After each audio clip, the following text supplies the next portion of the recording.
La foi.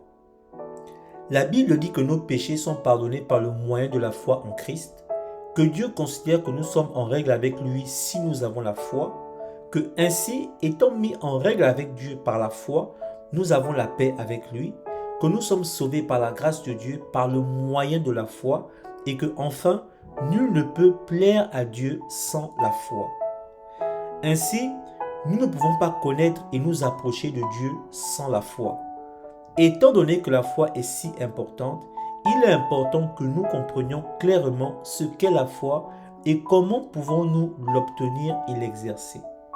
La Bible déclare dans Hébreux 11:1, « La foi est la ferme assurance des choses qu'on espère, une démonstration de celles qu'on ne voit pas. » La foi est une attitude et un acte par lequel l'homme s'en remet totalement à Dieu, le reconnaissant comme fidèle et capable de tenir ses promesses.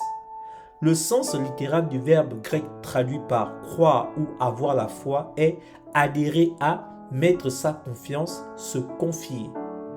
L'Ancien Testament utilise le plus souvent l'expression hébraïque se confier, mais aussi s'appuyer sur et s'attendre à. La foi procède de la révélation que Dieu donne de lui-même à l'homme et elle repose sur les affirmations de l'Écriture. La foi repose sur une connaissance. Il faut savoir quelque chose de Dieu pour lui faire confiance. Dieu ne demande pas de croire sans discernement et sans réflexion, car la foi est une réponse aux affirmations de l'Évangile. La foi a un contenu.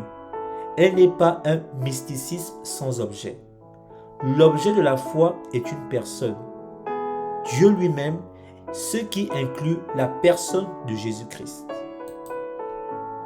La foi porte aussi sur les paroles et les actes de Dieu. Il ne suffit pas seulement de croire quelque chose à propos de Dieu ou de croire des doctrines bibliques, mais il s'agit aussi de croire en son nom, c'est-à-dire à tout ce que représente la personne et l'œuvre de Jésus-Christ et de l'accueillir. La vraie foi engage l'homme en ce qu'il se soumet librement à Dieu et lui obéit.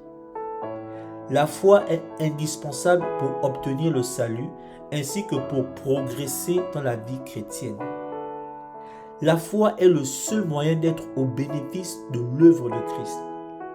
C'est par la foi que nous sommes mis au bénéfice de l'œuvre de Jésus-Christ et des promesses de Dieu. C'est par la foi que nous sommes justifiés et recevons la vie éternelle. C'est par la foi que nous recevons le Saint-Esprit. C'est par la foi que nous avons la liberté de nous approcher de Dieu et d'entrer en communion avec lui. C'est par la foi que nous recevons l'exaucement de nos prières. C'est par la foi que nous pouvons résister au diable et devenir victorieux du péché. Et enfin, c'est par la foi que nous sommes gardés par la puissance de Dieu. Notez que Dieu permet la tentation pour épurer la foi, pour en faire ressortir ce qui est réellement authentique et que l'épreuve de la foi est destinée à perfectionner et fortifier le croyant. Soyez bénis.